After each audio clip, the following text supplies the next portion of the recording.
Imo, how are we? Good, thank you for having me on. It's warm today, isn't it? It is warm. I've sat here fanning myself. And we've had to turn the fan off because it makes too much noise. But recovery, how are things going? Recovery, well, Three Peaks was about 10 weeks ago now. I've actually just got back from Mauritius where I did my first race back. Okay. Which I wasn't actually planning on racing, but obviously the competitive side meant that I did race. It was only 25k. But yeah, it's good. I'm getting back into some speed work now and raced, Sunday. And I'm actually racing this Sunday as well. So it's good. Mentally, some days better than others? Mentally, it's a weird one. I think I know what I want to do next. I don't want to do a challenge, but performance-wise. So I think because of that, I don't feel too weird, but it has been weird. I think when you've, as you know, when you've been in the absolute graveyard and in a very dark place, it is weird to kind of be back in normal life and living like you haven't done it. It is, and big challenges and big events are actually very simple, which is actually quite nice, isn't it? Yeah. Life's quite complex. Nothing to do apart from be fed. One foot in front of the other. You just regress to being a child, really, don't you? But beyond crawling, running, replace it. It's just a big evolution. So, 3 Peaks record, most recent thing. There's been a lot that's led up to that, but let's start by just breaking that down.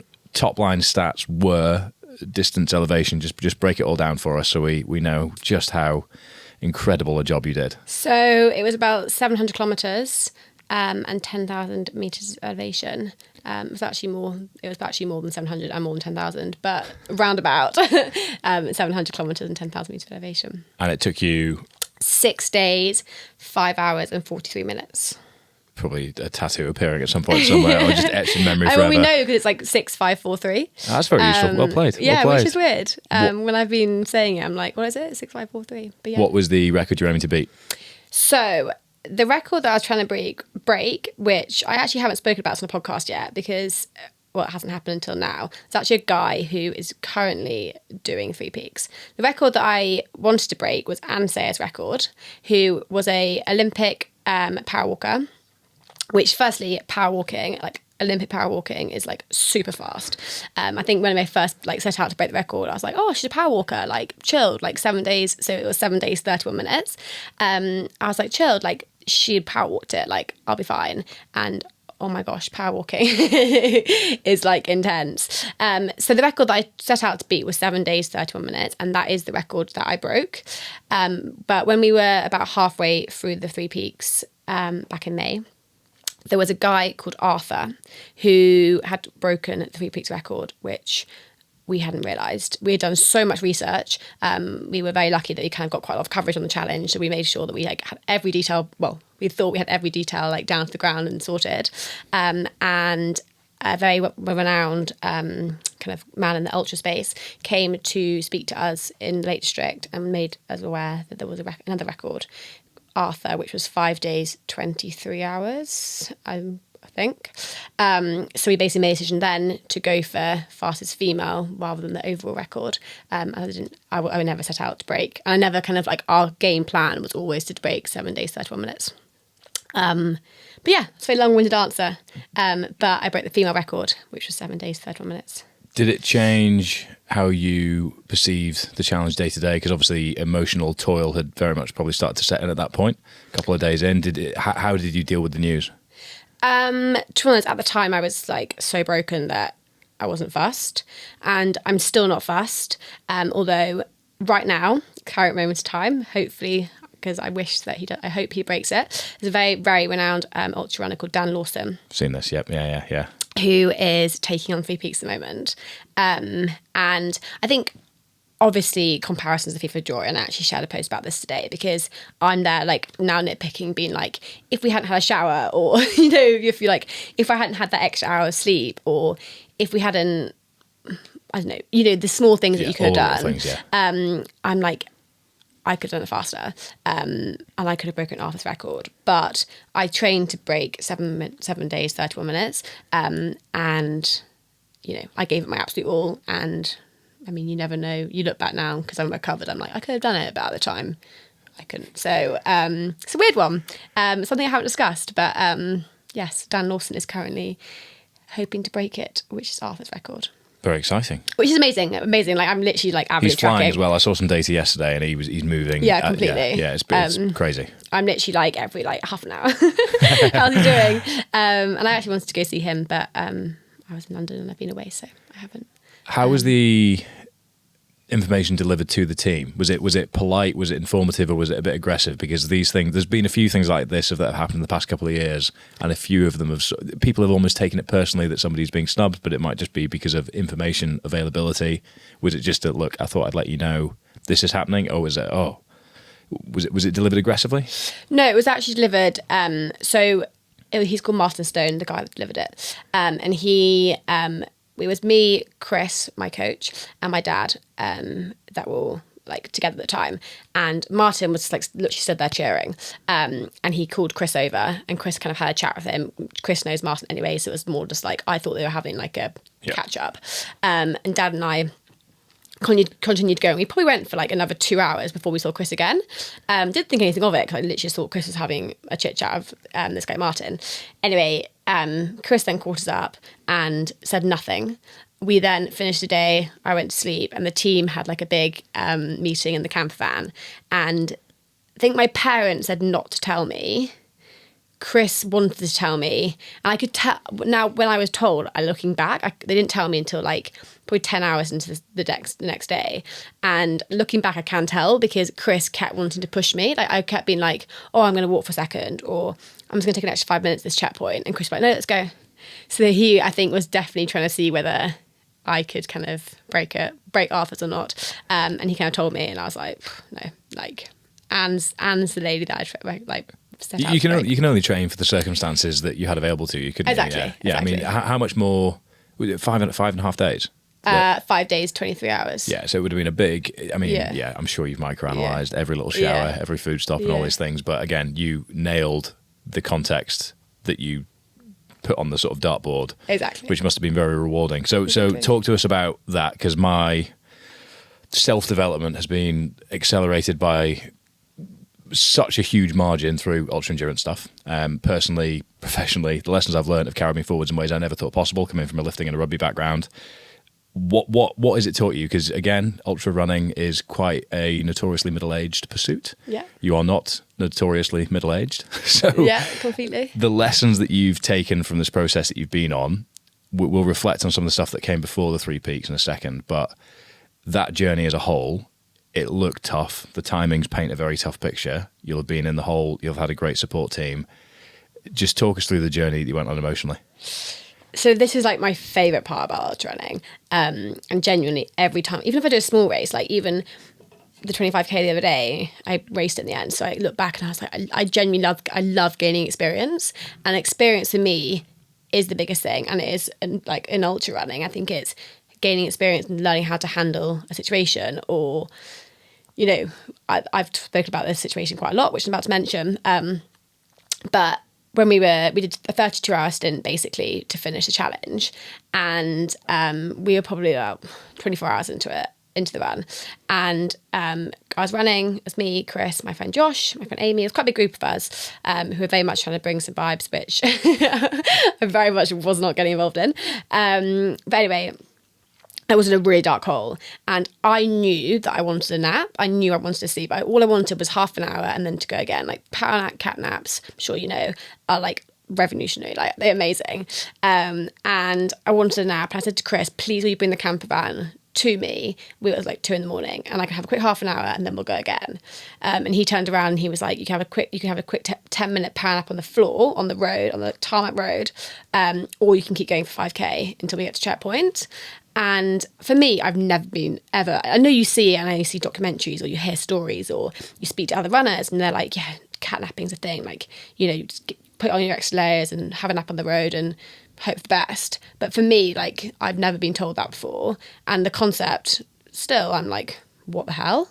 So I think in that sense, experiences and gaining experience. Now, if someone said it to me, I'll be like, "Oh, okay, yeah, I see the sense." But at the time, I was so tired that I was just like, no, and broke down on the floor, obviously. So I think in a long-winded answer, it's experience, isn't it? You just every race or anything is always learning.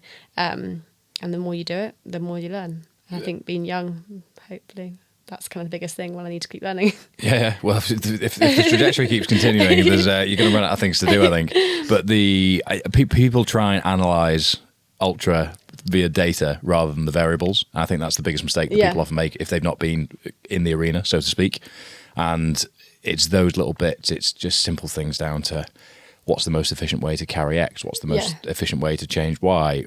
Can I actually sleep on the side of a road? You said, you can only get there through experience. I had Mark Beaumont on the podcast before, and his biggest thing these days with rise of social media and having been someone that made a living in media around ultra endurance before social media was a thing, he just sees such a big trend of people doing it the other way around, where they don't have the experience and they do the media bit really well to start with, but then when it comes to the big event, there's just not enough exposure to the variables, because it is all variables, isn't it? Yeah, completely. I mean, we had a heat wave, which beyond heat waves, and to be fair, like in JOGLE, I actually did have some heat, but what do? Like, you just have to adapt. And oranges were my best friend and mints were my best friend, and they were kind of, what I had, ice lollies, lots of cold flannels, but I didn't train for a heat wave, and nor did I kind of expect that. But then likewise, kind of when I was actually training, I was training in so much rain, and it's kind of like, you just never know. I think a client asked me the same thing the other day. They did the Lakeland 50, and she did amazing, but she was like, I just didn't expect to rain so much. I didn't expect to get blisters. And I'm like, you can tell someone, but you don't know until you've actually experienced it to be like, yeah, you're going to be, top of whatever fell or, mountain, and it's going to be pretty rank, but you've got to experience it to know how to handle it. And that's the value. Yeah. That is the value. That's it, to be honest. So there's a lot that's happened to get you to the point where you took the record. Again, at such a young, I got into this stuff a bit younger than the trend, but you're even further ahead of that than I guess is the norm, which really begs the question as to what was your childhood like that's given you this resilience and desire and confidence to take on such big, intimidating challenges? So I always kind of start my sentences like, I've always been really sporty, I've always been really competitive, but I have. I've always been sporty, I've always been competitive. I went to boarding school in Cumbria, in Sedbergh, and I didn't do a BTEC. So I did a BTEC, rather than A-levels. At Sedbergh, you could do BTEC or A-levels, which was kind of the main reason why I went there. I went there for 2 years for sixth form. Didn't want to do A-levels. It's not for me. Academic is not for me, and never will be. And I did a BTEC in sport.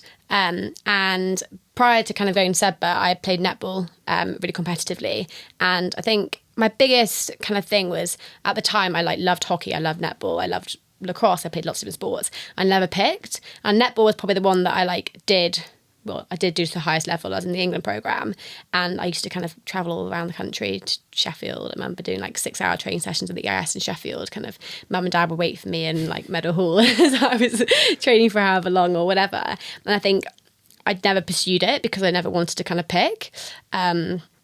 Until now, until my first challenge, which I'll go to, JOGLE, I hadn't ever picked. And I think you do have, I know you're hybrid, but ultimately you do have to kind of pick something.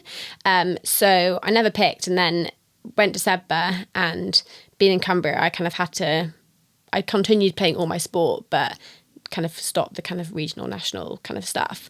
And then decided, I actually was my second year, I had an inspirational talk at school for Sportswomen's Dinner, and a lady came who had done the Arch to Arc.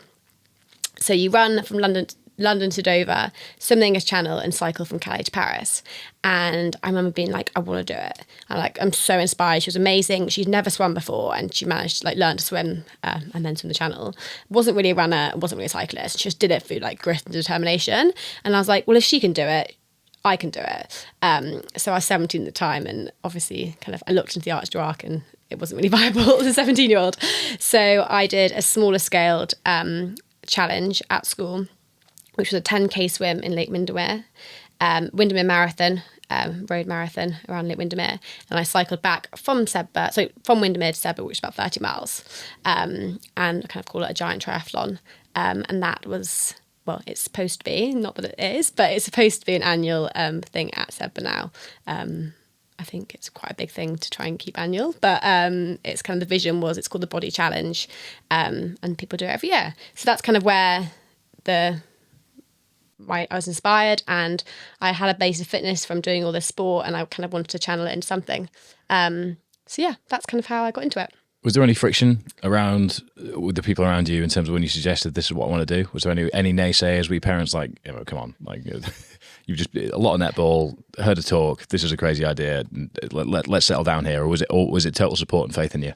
I think because I was at boarding school, they weren't really involved at first. They knew what I was doing, and I think they were I think it was a case of seeing if I train, see if I stick to it, and if I do, and if I can put the kind of actions together, then they'll support it. Yeah. Which I think was good, because actually it meant that I was by myself and I didn't have any I didn't want the support initially. I wanted to like prove to myself and prove to everyone that I could train towards it. I had a really supportive games teacher who would she would cycle next to me as I ran. I actually hired a watt bike and had a watt bike in my dorm. And I wasn't allowed to cycle by myself. So I had my watt bike in my room, which was kind of my brick sessions. She'd cycle next to me as I ran, and she'd open the pool early for me to go swimming. Fantastic. And then I actually was allowed my car at school because the lake was 30 miles away. So I used to then drive to the lake, and I had a coach who used to take me to the lake, and then my game teacher would come sometimes as well. So my parents knew what I was doing, but they didn't really know what I was doing. So I think that was actually the best thing, because I didn't have them not they would have swayed me, they're so supportive, but I had no one saying no. That's brilliant. So yeah, support, amazing. So there's one thing. It's unbelievable to have an event that's ever named after you, the Wilson Run. Yeah. Talk us through it. So the Wilson Run is a 10-mile, pretty intense fell race at Sedbergh, an annual event which has been going on for years and years and years. But I never really took the Wilson Run that seriously, because I was a team sport player still. I ran it, but I didn't do anything particularly. It's a whole school event though, isn't it? Whole school event, you have to qualify. It's actually bizarre. Like, I speak about the Wilson Run quite a lot because everyone wants to qualify. Like, I think until you leave, when you're at school, unless you're sporty, sport isn't that fashionable. Like, it's kind of like, unless you're like the A team or the B team, or you've got a support, then I feel like, well, the school I went to before said, but like sport wasn't a thing. It was like, if you were sporty, and if you were really sporty, it was cool. But if you weren't, it was kind of like whatever.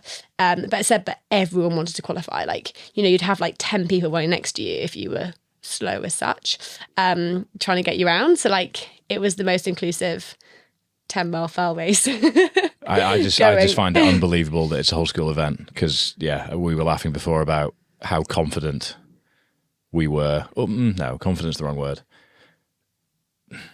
Open-minded with the trip down to Sedbergh when I first played rugby against them, and we got absolutely pumped. And it really just did reinforce to me how much of an ethos of hard work, drive, grittiness, just northern hardiness goes into that place. And the Wilson Run just epitomises it for me, because it's chaos. It's a proper fell run. It's like an outdoor steeplechase over 10 miles, and the whole school does it. And you do an epic every week for kind of like up until the Wilson Run, which is like a 10 to 13 mile like training run, which like one reflection again is kind of mad. I went back to Sedbergh to do a talk not that long ago, and it was when there was an epic going on, and I was thinking, like, these are like 16, 17, 18-year-olds that are going out and just like grinding it out over the weather for like 13 miles. And the weather's never good. It's never good, is it? Which is kind of crazy. But yeah.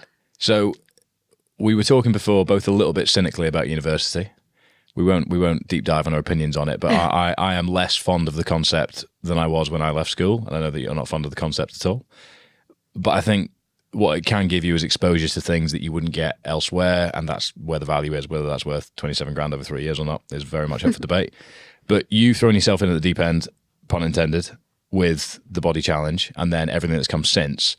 How much has that developed you as an individual in ways that I guess your peers haven't had access to? And not in a comparison sense, not in a sort of like for like, but you have had so much experience and exposure to real journeys with you've got no choice but to learn from them and sort of apply those lessons moving forwards.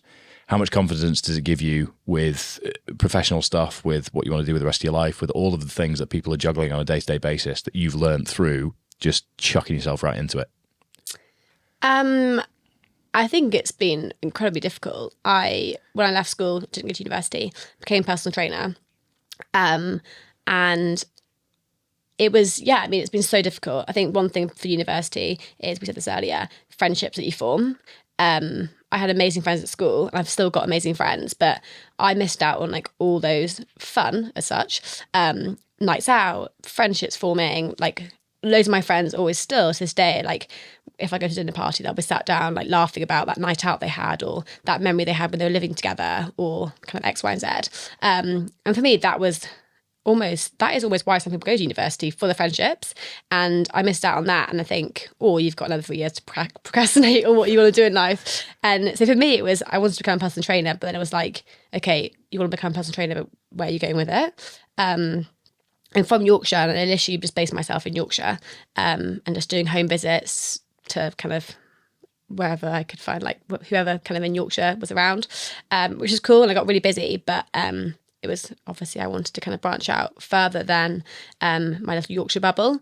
I've done 2 ski seasons, which have been amazing. One of them was actually where I did do personal training. But then COVID came when I was on my 2nd ski season, and came home for a bit and then moved to London. So there was like a 4-year period before moving to London, which I was just personal training. Just because personal training is great, it's really hard work. Just doing home visits and kind of gaining work. The amount of gyms I used to go gain work experience in, and just kind of sit and follow people around for how many weeks in my summers or whatever.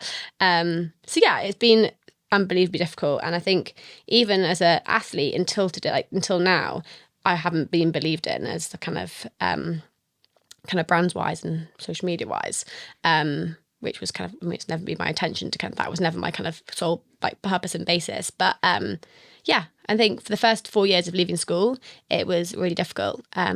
Moving to London definitely has opened a lot of opportunities for me, and I wouldn't be here where I am today without moving to London, to be honest. But it's been hard navigating life. That's all part of the fun of it. Yeah, at exactly. the end when you reflect on it, isn't it? And I guess first big thing that went public was 7 marathons in 7 days, which I guess was kind of the catalyst for everything that's followed. So what was your decision-making process for that as a mechanism? Was it something that you were doing personally? Was it something you were doing? What was the meaning of it behind you? Because it's led to an awful lot that's come from that, wasn't it? Yeah, so after the body challenge, I was obviously a personal trainer, but like I've always had that like urge to kind of do more. So I wasn't that satisfied. I just kind of was finding my feet with work, so I just did my personal training, and I was being young and fun as such. And then moved to London and started working at One London in Fulham, which is a really amazing little boutique gym. And I worked as a front of house rather than a personal trainer. I wanted to just find my feet. So sort of salary as such as a front of house. And actually kind of all started, one of my best friends, a guy called Josh Patterson, was running on the treadmill. I remember looking at him being like, I knew Josh through like Made in Chelsea, and I remember being like, should I go up to Josh and say that, what he's done is really cool and inspires me, and actually kind of make conversation, or should I like just do my little thing in the front of house? And I was like, no, I'm going to speak to him. And I remember speaking to him and being like, Josh, I want to make my mark in the kind of fitness industry. I was like, I'm currently just a front of house, not just a front of house, but I'm currently a front of house personal trainer. There's nothing else there's no other strings to my boat other than that. I was like, I love running. I want to like do something. It was when Kevin Sinfield had just done, when he was doing 7 marathons in 7 days. And I was like, I'm really inspired by this and that. He was like, just do it. I've got a coach called Ben Parker, train with Ben, and kind of all went from there. 7 marathons, 7 days was, I'd done marathons before and I wanted to do something bigger, and then did 7 marathons in 7 days, which didn't really satisfy. That was going to be my next question. How did you feel coming to the end of that? What was the thought process? Was there any time at all for recovery, or did you cross the finish line and think, there's something missing here, what's next? I mean, it's all relative, isn't it? Like 7 marathons in 7 days at the time was super hard. And I remember having like niggles and taking recovery really seriously and whatever. I did them all sub 4 hours, which was my goal. So I was really happy about that. But I mean, I wasn't as conditioned to kind of multi-day stuff. So experience. Yeah, as you said, it's experienced. So I was tired and a lot more tired than I would be if I ran 7 marathons in 7 days now. But yeah, definitely there was another itch that needed to be scratched, to be honest. When did JOGLE become front of mind? When did JOGLE come front of mind? I remember I wanted to do JOGLE. Will Goose had done JOGLE, so I knew about JOGLE obviously prior, but Will had done it more recently, and he came to 7 marathons in 7 days, and so we were like chatting about it. And then one of my really good friends is the youngest. Good family friends, is the youngest male to have done JOGLE. So I knew of because of that. I remember jumping on a call with him being like, I'm thinking about doing JOGLE. And he was like, gave us like a massive, he did it when I think he was 18. Wow. So he had like a textbook, like a folder with loads of information. And I then said to Ben, I want to do JOGLE. I'll be the youngest female if I do it when I'm 22. And then we got training because we didn't have that long. We left 22. So yeah. The training process alongside building a career, finding your feet in London and sort of juggling all these things and the ambitions that were developing, how did you manage that? Was it a challenge? Did it come naturally to you? Obviously, surviving Sedba makes you hardy, and all the things you've done, 7 marathons in 7 days, is very challenging to get through. But that slight step up in terms of volume, whilst also trying to make a living in London, pay the bills, all the things going on, how did you manage with that? And were there any specific things that you did that really made a difference? So I was working full time at the time. Yeah, I was. I mean, once again, you can never train. It's experience. It is the bigger base you have, the easier as such you're going to find these things. My only base was 7 marathons in 7 days. So regardless of how hard I trained, which I was never going to be able to train, I did 60k a day for 22 days. I was never going to be able to train hard enough to compensate for 60k a day for 22 days. So my biggest training week was 100 miles, 160k, which when I had a full-time job was a lot. And while trying to kind of recover and while trying to do my strength training and everything. But it's a lot, but also in comparison to kind of my training weeks for 3 peaks, doesn't even compare. So I think I definitely know, because I actually had a different coach after Ben for JOGLE. He was amazing, but I wasn't I was never going to be prepared enough for JOGLE. I finished JOGLE and I was like, that was the hardest thing ever. And in comparison to 3 peaks, I literally say JOGLE was a holiday. But at the time, it's a relative. It was so unbelievably hard, and I wasn't prepared enough, but I was never going to be prepared enough. So there's a learn on the job element with these things as well, multi-day, isn't there? I'm sure you experienced it a little bit with the 7 marathons, but I'm sure even more so with JOGLE, whereby you kind of adapt. You're like, wow, I feel fantastic today. Completely. So what were the key moments along the way with JOGLE? Because I can imagine a lot of the skills you developed in that experience, the experience you developed in that process rather, were really, really crucial to success when it came to the 3 peaks. I think firstly, the mindset switch from you always have to be running.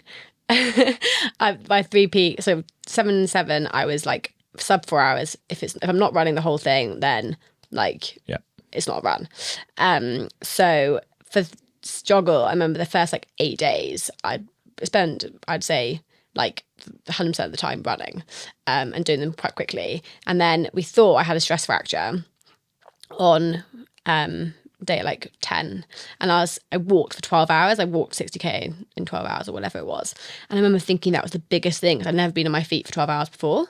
But actually, kind of relatively 12 hours is not nothing, because it is a massive. But yeah, it was now it's kind of nothing. So I think it's losing that mindset of being you have to run. So you have to be running the whole time for it to be a run. You can walk. And yeah, I think that was probably the biggest thing. And also time on feet is time on feet, 3 peaks I was doing, I did a 32-hour stint kind of thing, with a couple of naps. But I think it was that mindset switch of, one, time on feet is normal, things take time. And to be fair, I would say I did do JOGLE at a relative pace. And once my body had recovered after this kind of stress fracture scare, on like day 14, I was like properly running again.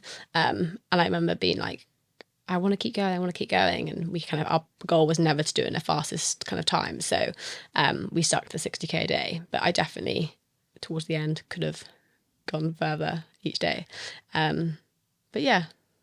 How much reward has there been in inspiring other people to do mad things? Because I'm sure for people, women, just everyone all over the place, you've had messages and you've seen or heard about things that have really made a difference, because you've bucked the trend in many ways in terms of the distance covered at the age you have, with the smile on your face that goes with it some of the time, obviously.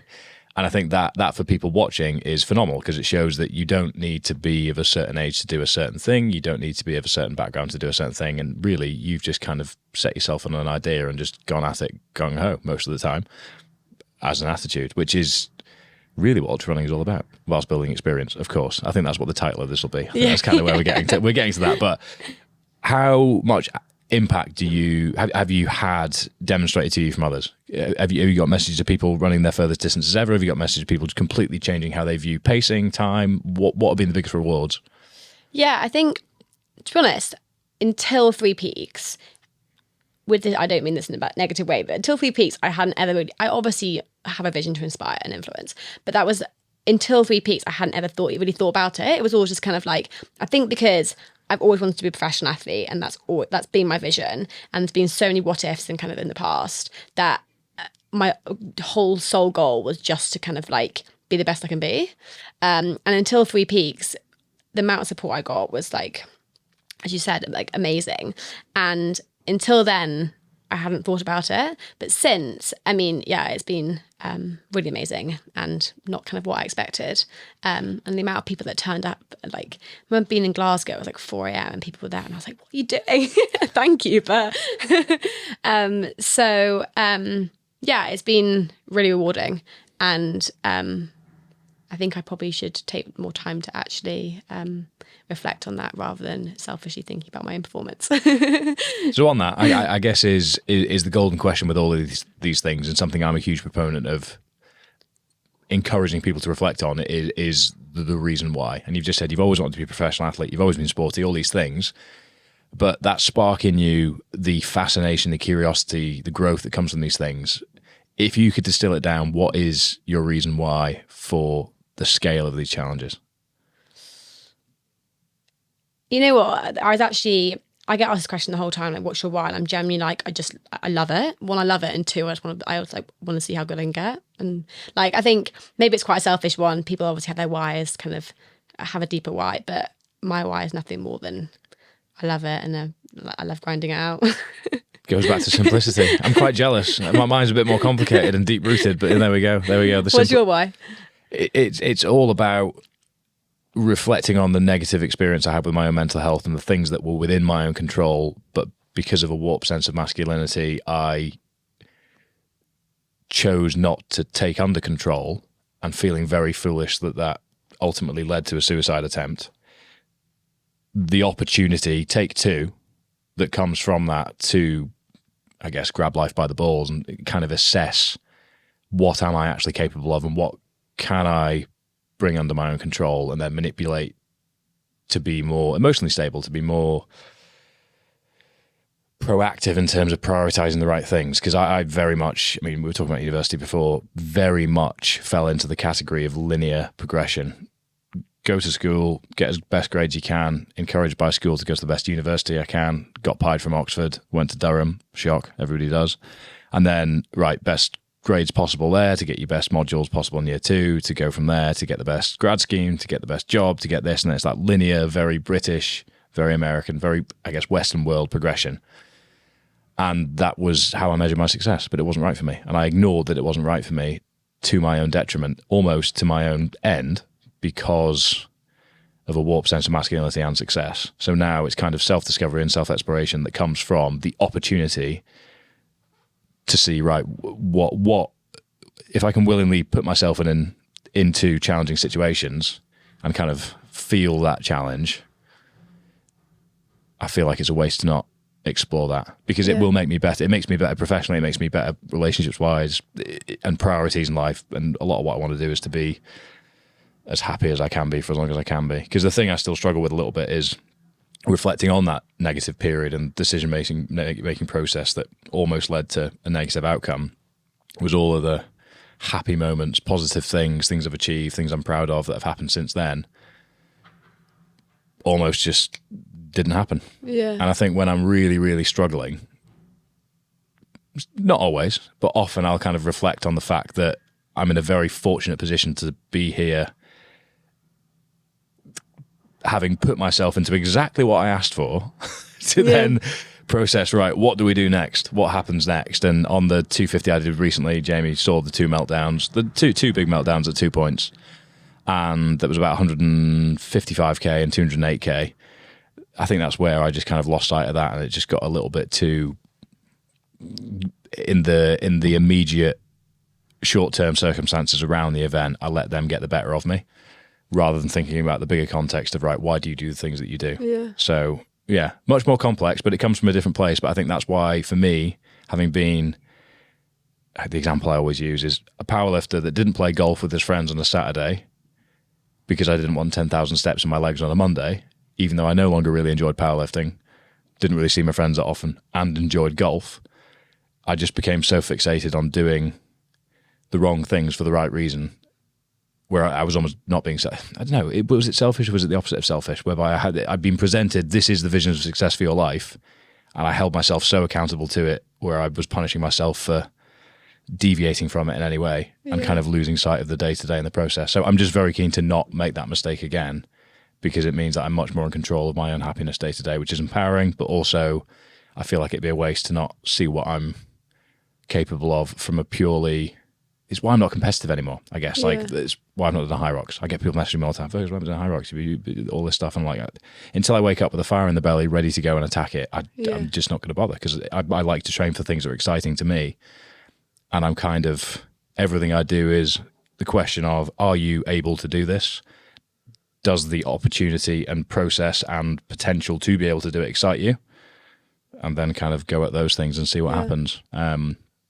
So yeah, more deep-rooted. Yeah, but I think it's also kind of like similar in the sense of, well, one, I was very lucky that, well, lucky, I don't know if lucky is the right word, but I've always been super stubborn that, like, I've kind of done what I want. Yeah. Like, similarly, like, university was the place for me. I had a place at Oxford Brookes, and I said I didn't want to go. And, like, I remember at the time I was like, I genuinely think I've got like 3 friends that didn't go to university. Well, until now, I had like 3 friends that hadn't gone to university. One that had also become a personal trainer, and one that had started and then pulled out and kept on a PA course. But other than that, like, everyone had gone. And it has been difficult, but I think I have been stubborn to kind of not get there. I've always been stubborn as well. He's probably sitting over there. You've got to be stubborn to do these kind of things. My parents are probably listening to this going, fucking hell, you didn't mention you were stubborn as well, Fergus. I think that's the core of all this, but it's... you have to be. Kind of. Someone said to me once, kind of like, what do you do when it gets really hard? And I was like, well, you kind of got 2 options. You either stop or you get it done. Yeah. Like it's objective. It takes away subjectivity, doesn't it? Yeah, it's true. Like, when I was deep, dark in a hole and Chris told me to have a 10-minute power nap, my option was to, well, have a power nap or keep going, but like effectively stop or get it done. Yeah. And got it done. And that's kind of what I think at the time. I'm like, I mean, sometimes it probably plays in the slightly negatively, getting it done. There probably are times where you should pull out, but yeah. So the people you interact with on a day-to-day basis in London now, and just the general, I guess, for want of a better phrase, the rat race, that linear progression curve that I described that wasn't positive for me in terms of how I interacted with it. There's a lot of people that I know personally that are down here, that are in different cities all around the UK, the world, that are kind of in that same sort of mindset. Experience, relativity of challenge, all these things are very important, but why do you think it's important that people explore the side of themselves that we've just discussed? Because you will be so much better prepared for when a variable in your day-to-day life goes wrong, because of the amount of times you've had to deal with that in a contrived setting. And that will make you better at decision-making as to when is it time to put your foot to the floor and go, and when is it time to, you know what, foot off the throttle, 10-minute power nap on the side of the road, and then I'll pick things back up, as a metaphor for, let's say, a challenging life. But I think the value in this stuff is massive. How do you think the value of the training and events that you've done has actually developed you as a person outside of that? I think I'm not as like for personality wise, I'm probably not as like, I'm a lot more kind of like, what will be, kind of, which I think, yeah, I'm a kind of take it as I'm like quite relaxed in the sense of, yeah, you know, things as in running, things go wrong. So kind of things in life go wrong. And kind of whatever happens for a reason happens for a reason. And I'm not kind of, until now, I've not really had any brands that have believed in me. So I think I haven't been earning probably money that a 25-year-old as such, kind of in that linear world, is earning. But I've been quite happy just kind of living my simple-ish life and kind of things. I think for me, financially, I've had to take a cut until kind of now as such, which I think has been a big thing. I think if I'd gone into a salary job and each month I knew I was going to get X, Y, and Z, it'd really help rather than kind of having to forecast and be like, okay, it's a good month because I've worked with that brand or whatever. So I think I've probably got a different kind of outlook on life in the sense of take as it comes and kind of what happens. And yeah, my sister, she's an accountant and has a very well paid job and worked very, very hard in a different way. And she, you know, buys new things the whole time or like, you know, kind of thing relatively. Whereas I probably have to be more careful, but I've chosen not to have that kind of 9 to 5 office job. So I think probably it just made me realise that kind of what will be and take life as it comes. I think important to underline, from my perspective anyway, nothing wrong with that linear progression and the sort of situation. It's just my interaction with it was bad. Oh my God, yeah. And I didn't acknowledge how bad it was for me until it almost destroyed me. So I think it's important if you feel yourself a little bit lost or not where you want to be, exploring, pushing yourself in a controllable setting out with your day-to-day environment can be a very valuable tool to help you figure some things out. And you can do both. Like my sister's like my biggest inspiration as well. She is an absolute boss bitch when it comes to work. She's doing so unbelievably well. Working as an accountant, as I said, working in I want to say investment management, but I'm not sure if it's that kind of vibe. And she runs ultras and, you know, she gets up every morning to go to the gym and she hustles, and I have more respect for her than I have for myself in the sense of kind of like, you know, she does it all. And, you know, she's got the certain amount of holiday, and that certain amount of holiday she last year used about 10 of those days to go and run ultras. I also think I did a post on this earlier, like comparison is the thief of joy, and I genuinely think that kind of in life and anything, whether it is work or whether it's relationships or whether it's like sport, I think it is the biggest thief for joy.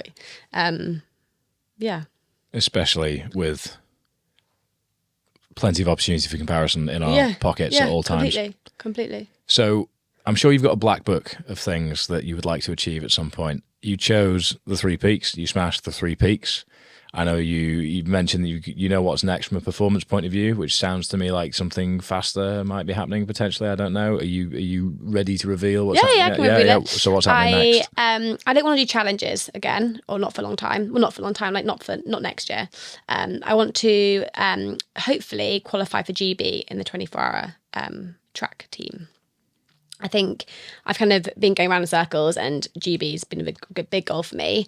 And I live in London at the moment, and logistically, 24-hour track running makes the most sense. I've got the base of obviously lots of mileage, and kind of I'm in London, which is flat and roady. So qualifiers, which I do, would be next April, and the world champs are next October if I qualified. Okay, so we've had Zach Bitter on the podcast. You had who? Zach Bitter. Oh yeah. 11:21, his best ever 100-mile time, give or take. Yeah. So, I mean, that blew my mind the first time I heard it. I heard Zach 3-4 years ago. I think it was on Joe Rogan, actually, and I thought, no, that doesn't make any sense. Move on. Just can't comprehend that. So, qualification, what times are we looking at? I think it's about 230 or 240 kilometres. Oh, my goodness. Yeah. Oh, my goodness.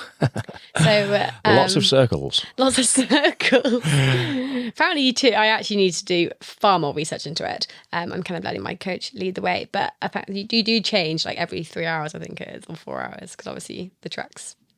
I'd like to think so, yeah. Otherwise, one hip would be so upset. Yeah, exactly. It'd be so upset, yeah. That's fascinating because it's... if it speaks to some of what you just said in terms of the what will be the objectivity of most people would be hearing that going, that's the most miserable sounding thing I've ever heard in my life.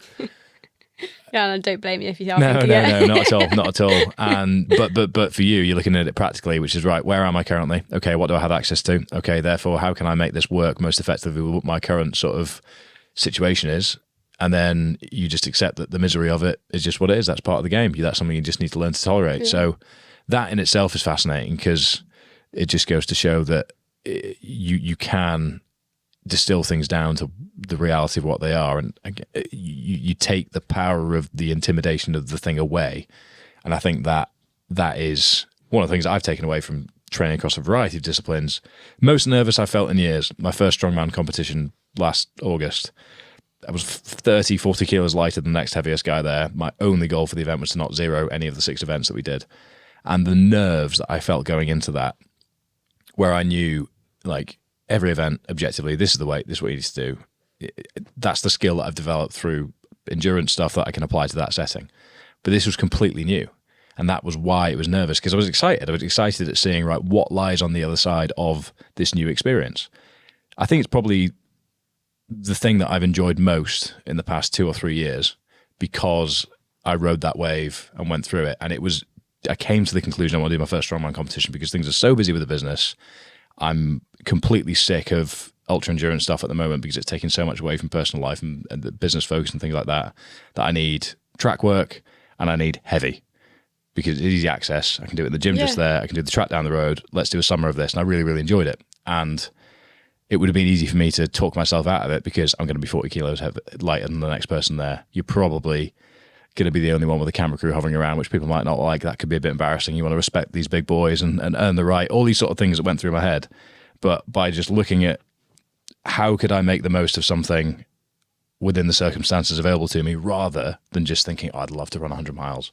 Yeah. If you're working at Deutsche Bank in the office 13 hours a day, it's going to be very difficult to do that volume if you have a wife and kids that completely require you at weekends. So I think that's where people go wrong, especially with comparison to social media stuff, is seeing somebody do something very long, very distance focused, very fast, whatever it might be, and forgetting that everybody's circumstances are entirely different. God, completely. I also have quite a big guilt sometimes, like if I'm waking up at, Carla Monaro, a very good ultra runner. Prior to running JOGLE, I asked her like her biggest tips. And one of her tips was, if you're in a position to, don't set your alarm in the morning. Well aware that most people have to set an alarm. So this like does sound ridiculous. But say a weekend, you haven't got to set an alarm. Don't set an alarm and just like wake up as your body whenever your body tells you to. So I do, if I haven't got to be up super early, I do try and listen to my body, and my body now actually wakes up at kind of 6:30, 7 at the moment because it's like light. But I remember initially feeling really guilty about it and being like, but if my sister's at the office, if my sister's at the gym and then at the office at whatever time, why should I be the person to wake up at 7 o'clock or 8 o'clock rather than kind of 6 when she is or whatever. But actually that's almost equally in the sense of it's like reverse comparison, I suppose, because I'm feeling guilty for kind of what I'm doing. But yeah, I think kind of going on a tangent there, but I think just again with comparison, I think it's using I guess you're using your circumstances to your advantage. Yeah. And you've processed that guilt, you've dealt with it, and now you've taken action to move it forwards. Yeah. But and also it is selfish, but I do try and manage it as and when and have an off season. But had the big 6-8 weeks or whatever of very much being young. So I think you have got to just allow your time, and that once again is coming of experience, is learning to, you know, only have 1 or 2 races in the diary and big races if you're going to do something as big as, you know, 3 peaks or 250k or whatever you've done at that time, and just kind of make sure you do have downtime and whatever. And so when does this process begin? When does the training block start? Have you got it mapped in yet, or is it still up in the air? Well, I'm going to do Valencia in December marathon. Yep. Hopefully get a fast marathon time under my belt. I think I want to we're trying to basically formulate like a running CV as such for qualifiers, just because obviously being 24-hour running, it could go either way. May get qualifying time, may not, qualifying distance. So hopefully I can get a fast marathon. So I did my second track session this morning. I'm kind of like slowly building up some speed again and finding my feet for things. So it's starting to come back now. But big mileage won't happen until next year, I don't think. Which would be nice. Yeah. It'll be nice. You'll feel a lot less fatigued day to day, I'm sure. Yeah. To be fair, off my track session, I'm quite tired. Different fitness, isn't it? You on your Different, arse. Yeah. Nothing has destroyed me quite as much as I've managed it twice, and both times I swore I'd never try it again. So I'm in a 3-year cycle at the moment, sub 5-minute mile. First time I was throwing up on the floor, headache for about half an hour. Promised myself never do that again. 3 years later, same story. So in 2026, I'll probably end up on this podcast saying, Fergus, you fucking liar. But it's like a completely different, like massive endurance, like scale running. And then like an unbelievably fast mile time. Like they're like obviously the complete other spectrum, but equally just as like toxic and hard. And in fact, I wouldn't say the miles harder, but like, they're both just as like, I think there's they're different obviously, but the decision in the mile is, are you going to quit or are you not? Yeah. Whereas, and as soon as you even think about that, it's game over. Yeah. Whereas in ultra endurance stuff, you have many opportunities to ask yourself that question, don't you? Hours. Whereas, lap 3 in a mile, if you sell yourself even slightly short, you've missed what you're capable of. And it's why I've always loved lifting, and why I've always enjoyed powerlifting and Atlas stones and all that stuff is you can move the weight or you can't. Yeah. And driving up north, it seems my favourite thing to do is actually lift heavy Scottish stones in a kilt. Talking about this here, because the thing that's come to mind is driving up north to lift the Dinny stones in April 23, I think it was. 3-hour drive up to Aberdeenshire to lift a 332 set of stones with some history attached to them. It's not like a powerlifting competition where you can see what you get on the day. It was, will they go or won't they? And again, I was terrified. It was just 5 people on a park bench being like, all right, on you go. Aye. And they went up. And I was absolutely buzzing. It was the most excited I've been about a lift in so many years, because I've spent so many years with a barbell. But I just love the fact that it's work done, repeated over time, consistent outputs, let your physiology settle, taper it down, and then is it there? And it's the same with a mile. Whereas an ultra, like the variables we were talking about, the experience that you've developed, weather, road terrain, a crash, there's so many things that can happen that get in the way. And I think the simplicity of it's nice. The simplicity of 24 hours on the track is kind of beautiful in a way, but very twisted in others. But I think it's just the sustained pacing. You don't need to. There's no hills that you can walk up to give you any respite. I know that's a cat nap. A cat nap on a track. Yeah, not really the same. Not really. It's a bit safer. Yeah, it's safer. that is for sure. Is there any? Are there any things that you've had in the back of your mind for the future? I know challenges are off the table for the time being, but are there any big bucket list items that you've been thinking about? You're probably going to want to swim the channel at some point, I'm assuming. Maybe the Irish Channel, maybe the Atlantic with the trajectory that we're on. You know what? Not at the moment. I think, not at the moment. I think challenges of like, when I was doing 3 peaks, I was like, I had an itch I wanted to scratch and I've like wounded it. but no, I don't know. I think, to be honest, I'd want to get like, this is when my competitive side actually, like, not actually, but like properly comes out in the sense of I really want to get myself in against a big field of very good athletes, top athletes in the world, and just see where I'm at. And I mean, like, well, see where I'm at and improve to get better and better. I think I've got that. I think I've had this like dying urge just to like see where I can go with things. So I think it's just competitive at the moment, to be honest. I'm fascinated to see how you'll perform in your first backyard ultra. Because it's getting, I think they're at 5 days now. Oh, yeah. I think somebody at some point soon will go for a week, which is just disgusting to even conceive of. But yeah, I think in terms of the experience and running CV that you've mentioned, there's a lot of components which would, I mean, for a very small few, me being one of them, be a very entertaining process to watch unfold. But my favourite thing about that race format is somebody can go, well, I think it's 3.66 or about 4 miles, give or take, in the hour. Somebody can go to a backyard ultra and, in theory, in the first loop, run the furthest they've ever run. And that's equally as valuable as the person who runs for 6 days when they get the world record, which I really like about the format. But I think it's something I've been toying with. I'm going to try, next big endurance event I'll try and recover and taper off to keep the base, to then do a backyard ultra, because I don't think training just for a backyard ultra really does it for me right now. No. Feels a bit monotonous. Yeah, not me. Not at the moment. What do you want the future to look like in terms of the direction you're going. So professional athlete, would you like to be in a position whereby you are training full time? Do you need other stimulus from commercial things? Do you enjoy the content creation side of things? Do you want to be speaking? What do you want your inspiration influence, as you mentioned earlier, to lead to with the growth that you're on? I would love to do more public speaking. I've been doing quite a lot recently, and I would love to do more. I think I'm like well aware that I am from a fortunate as such, inverted commas if you're not watching, listening, background. But I think also like, okay, yes, I've been very lucky on my background, but I definitely, well, similar to you now as such, I haven't gone the like classic route. And I'm like so passionate about it just because I think, I mean, you're still very young, but even like, I think times have massively changed like since when I was at school, and I've like never really done the kind of normal thing. And I'm just really passionate about kind of sharing that story. Just because I think there's so much, like, particularly the schools I went to, there was so much pressure to go to university and to do kind of the normal thing. And I think your friends love you for who you are and like support you and whatever. And I think I've definitely learned the hard way, because not that many people had done it. I'm sounding like I'm old and wise. I'm very aware I'm very young and very inexperienced in comparison to a lot of people, but I'm just really passionate about kind of sharing my story with that. And I just think I am very lucky that my parents have supported it, because from the background that I suppose we're all in, we're both from isn't the norm. And also likewise with my running, people obviously like hearing the gruesome stories.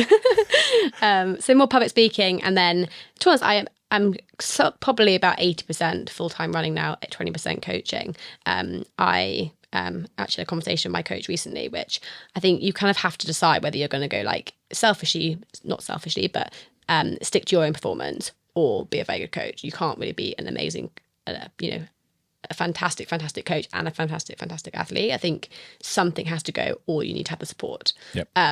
So Chris wouldn't mind me saying he's definitely gone for the kind of coaching side now, rather than kind of performance. He's a very good athlete himself, but he's definitely kind of, that's on the back burner, rather than he's definitely going for more coaching. Whereas at the moment, well aware things might have to change, but at the moment I'd like to go more performance and coaching I love helping people, but it's probably on a slight back burner more than. And you can help them by continuing to do mad things that inspire them to think bigger for themselves as well. Which means you can access more people as well. Yeah, I mean, I'd rather I wish there was maybe this is an opportunity. I'd rather have the platform to share stories and share experiences, than be like, you are going to go do this in a session. I prefer the, as I said, the experience side of things, rather than the drink every time you hear experience of this, and you'll be in trouble, I think. Yeah, exactly.